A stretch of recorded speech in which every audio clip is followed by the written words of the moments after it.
Welcome back to the Mountain Man Medical YouTube channel. Thanks for joining me. Today we're going to do something a little bit different. We're going to break down some emergency trauma management. In this case, it's going to be Special Forces in Afghanistan and some of the TCCC that they use to evacuate this casualty. Talk a little bit about some of the techniques they use, why they used them, and kind of like what's going on in that video. Now, I'm not a Special Forces medic. Those Bubba's are pretty well trained. They go to some pretty fancy schools that I never got to go to. So they might do things a little bit differently than I would do just because they know more than me. That's how it goes. But we'll talk a little bit about what they're doing and why they're doing it. So stick around. We're going to get to that next. All right, so what we got here is we got the Special Forces in Afghanistan. We have Master Sergeant Ritter, who has taken a few bullets, 7.62 by 39, taken a few bullets. One went to his chest. He was also shot in the leg twice, I believe. So we do have that going on. And right off the bat, we're going to see in this video, Master Sergeant Ritter is going to be running into this secure location. Now, you can hear that they still got firefights going on in the background here, so things are getting a little bit sticky. They've been sticky, and these guys are fighting, so they don't have quite as good a security as you might have as a civilian. So they need to make sure that the scene is safe as well. Just like you need to do it in a car accident, make sure you don't get hit by a car. These guys also need to make sure that the scene is safe before they start working on the casualty. Especially since they got bullets coming in, they need to make sure that they're not going to be injured. On top of that, they need to eliminate that threat if that threat is coming to get them. So they've got a nice little secure location here. They got plenty of cover, and they got lots of guys with guns hanging out and standing around. And you're going to hear them yell, hey, we need to get security out there and get that security going. So, without further ado, let's get into it. Chuck, where at? Turn around. I'm going to stop it right there. Now you can see Master Sergeant Ritter comes running in. What's the medic doing? He's asking him, where are you hit? That's one of the best ways for you to figure out where they're hit. Just ask him. You don't need to start tearing off clothes and looking for holes. Just ask them where that bullet is at. It also does another thing. It lets you know their mental status. Have they lost so much blood that they're starting to get confused? You ask them where they've been shot and they start singing the ABCs. You know there's something weird going on and you need to be more concerned about them. So that's another thing. You're also evaluating their airway. Can he move oxygen in and out of his lungs? He gave a good, coherent answer, so I'm not real concerned about him dying right away on me. Now, this is a bad thing. Anytime somebody gets shot, that's always bad, but I'm not super concerned that he's going to die at this exact moment. So that gives us a little bit of an indication of what's going on with him. Hey, over down there. Roll over. Let me see it.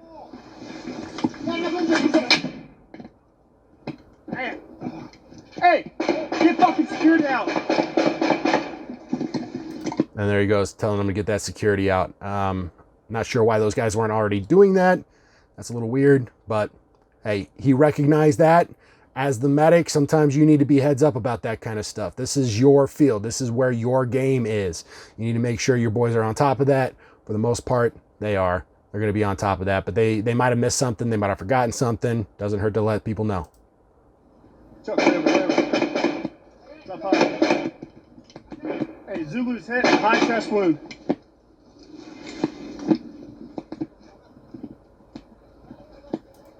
And you can see that he's uncomfortable, but he's hanging in there. They got his body armor off of him. They've got him back behind cover, so they're not too worried he's going to get shot right here. So they got that body armor off, and they start opening up his uniform.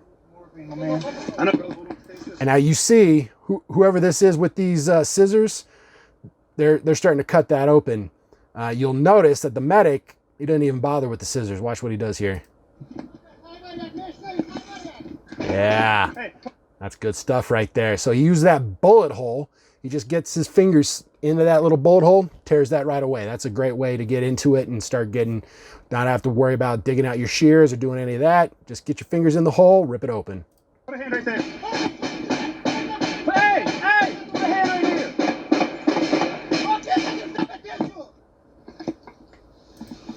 Things are hot. So this is a bad situation to be in. I've been in a few of these before, and just got to keep your head down. You just got to keep pushing. They're doing good. They got rounds going down range. This is what's called the care under fire phase. So they're taking rounds. Their lead's going both ways. So he needs to do a quick initial assessment. He needs to double check and make sure that he's not going to bleed out and die right there. They're going to patch him up as best they can, and they're going to try to move him to a more secure location so that they can get him evac'd.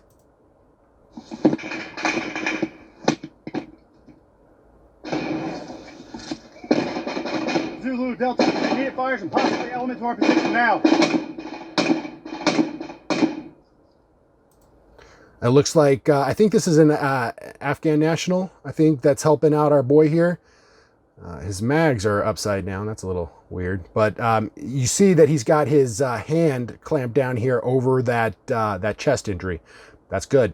You want to make sure that no extra air is getting into the chest cavity and causing a tension pneumothorax. So place a hand over that initial penetrating trauma. Keep air from getting in and out. That's one of the best methods. And see, he is helping out a lot because now the medic doesn't have to put one of his hands on there to do that. The medic is free to get into his medical kit, dig that stuff out, and start working while this guy is making sure that he's not going to get that air into the pleural space. Pleural space?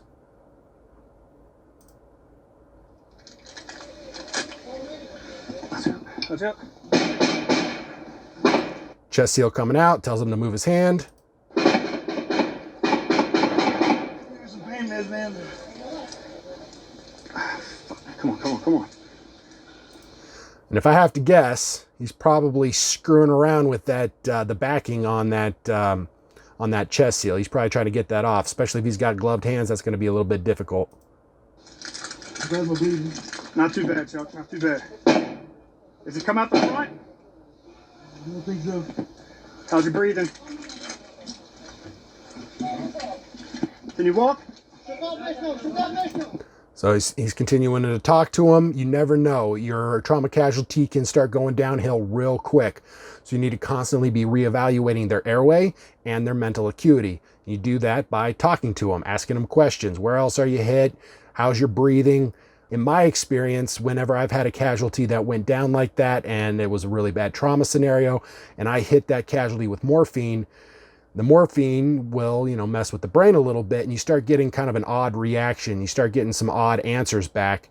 And as a new medic, as a new corpsman, that scared me a little bit because I thought I was losing my casualty until I finally realized that it was just the morphine that was doing that, and not that I was actually losing my casualty. So that's something to pay attention to. You probably won't have access to morphine, but I mean, there you go.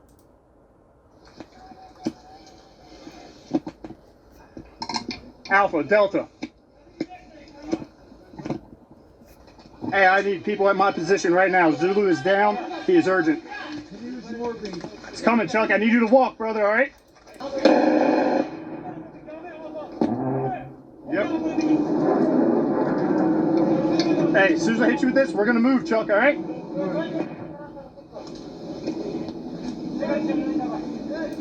You see how his legs are moving around? I would call that writhing. That's writhing in pain. He's uncomfortable. He's moving his legs around a little bit. It's not fun what happened to him, so he's a little bit miserable. That's why he's asking for that morphine.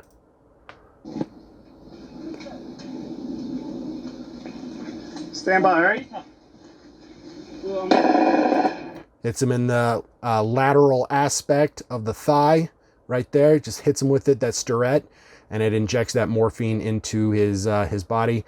Make sure you're not, you've got it angled correctly. I have had one of my boys try to hit a casualty with a morphine stick, had it turned around the wrong way, and it just squirted over his shoulder. So, that is a possibility. Especially watch out you don't put your thumb over the top and then have it turned around the wrong way. You get a needle right through your thumb. Right. Chuck, morphine's in. Roll over. I need the front. All right, it's not out. It's not out. All right, hey, we got to move, boy. What's up? I think it went down this way. It went down here. Negative, Zulu. I see nothing. So they have to be looking for that exit wound, right? And they know he got shot in the back. There's the entry wound right there. So you want to be looking to make sure that there's not one on the other side. And I think he already asked him, you know, did it come out the other side? And he got a response that said, no, never trust the casualty. They, you know, if they're losing a lot of blood, they're a little confused. They might not understand. The adrenaline might be high. They might not even know that they were injured somewhere else. So you could be treating this one little wound and thinking that you're doing a good job. Meanwhile, you've missed something else.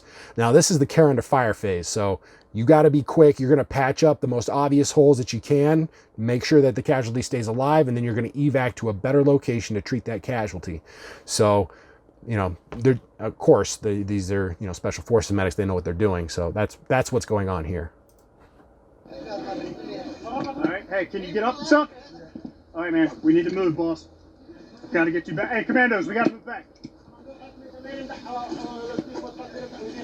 Go. Yep, get him up. Let's go. Tell them to start getting their guys back right now.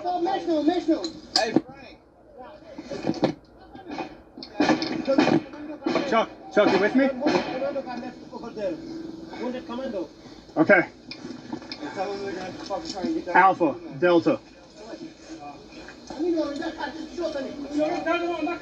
Roger. Zulu has a fucking in, negative out on his back, right side, high above the shoulder.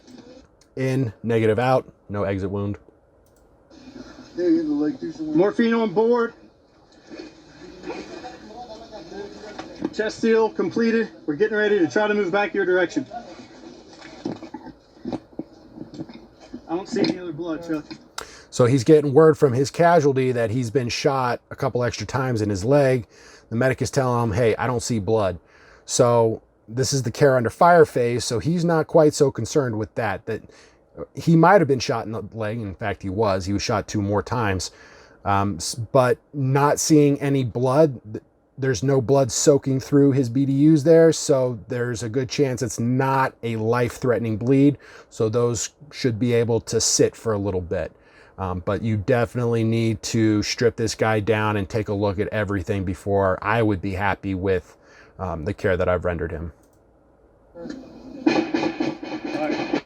But I'm going to do that in a very safe location. This is not the time for that.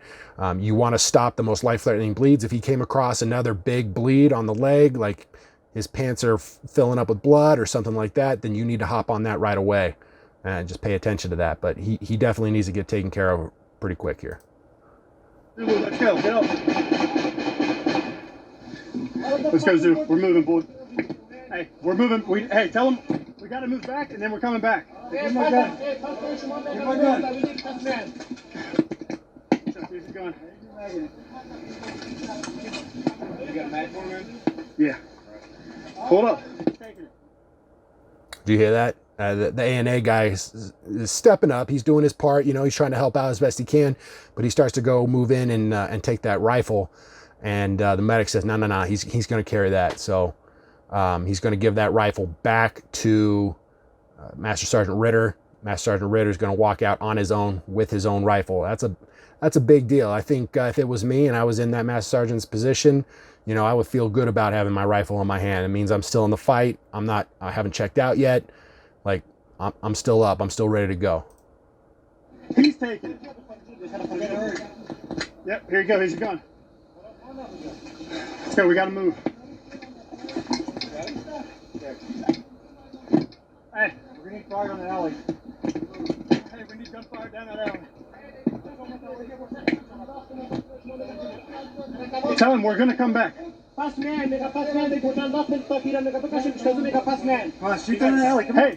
What a nightmare trying to fight a war and trying to communicate third party through your interpreter to tell your troops what it is that you need them to do. I mean, you got to do what you got to do, but I mean, it sucks. Starts putting fire down that alley. Hurry up, he's shot. Hey, we're all at my position. We are getting ready to move back to yours. How copy? We are moving back to your position. How copy?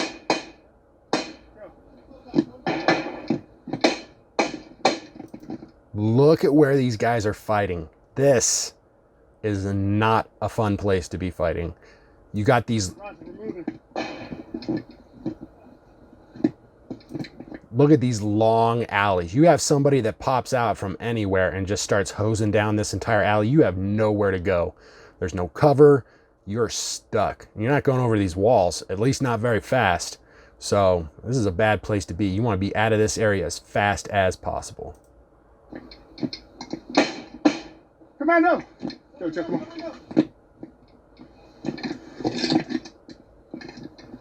Frank, come on, I'm gonna need you.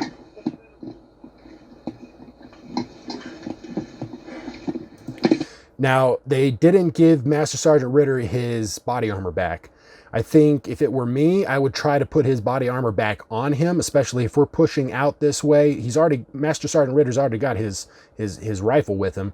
So I would want him to have his body armor on as well. Maybe they didn't have enough time. Maybe they were so close that they didn't think they needed it, or whatever the case is. But, you know, having your casualty continue to wear their PPE, their Kevlar, and, you know, their body armor, that's a pretty important thing, especially if you got this guy walking out on his own. Now, if you're carrying him out on his own, I'm going to put his brain bucket back on his head and maybe at the very least, lay his body armor across him if possible, so that if we do start taking rounds again, you know, he is at least a little protected. I think that'd probably be a good thing. Keep going, buddy.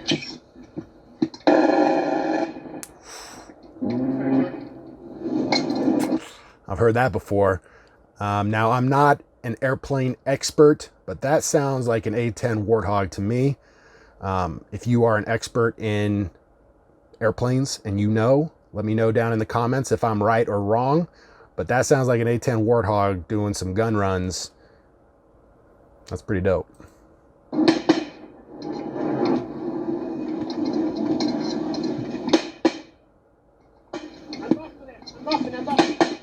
Are we good?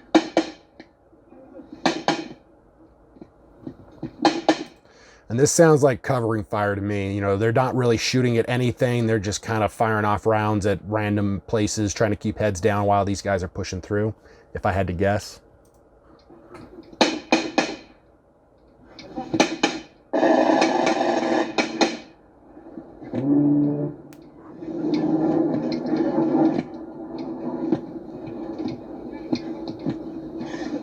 Sounds like Godzilla, just that.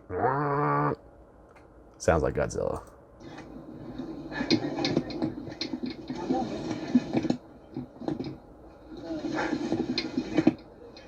Bring it back. No, I got him right here. Let's go. Yep, and check. DJ, let's go. Bring that litter. Bring that skate cup back in here.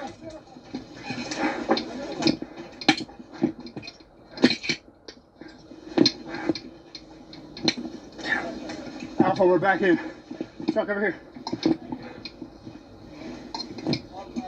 Hey, let's get him out of the courtyard. Get into the room. So this is where a more focused assessment is going to be done. They've moved back to a better location. They've got more guys around. They got more support and more resources. So now they're probably going to take one of these rooms and they're going to start doing a much more focused assessment and seeing if they need to take care of any other injuries or any additional injuries to Master Sergeant Ritter. And then they're also going to make sure that any medical interventions that they used, the only thing they really used was that chest seal, is still in place and still doing what they needed to do. If they had tourniquets, they're going to recheck those tourniquets. He's probably going to go through, maybe get an IV started, maybe start some blood products, start helping him with that. I think I read down in the comment down below that he wound up having to get 11 units of blood and 2 surgeries before he was released from the hospital from this particular injury. So he did survive, which is great, but it was still a pretty rough wound. He wound up having an artery severed from that bullet through his chest, and then of course the 2 rounds that he took to his leg. So. You got a room? Clear.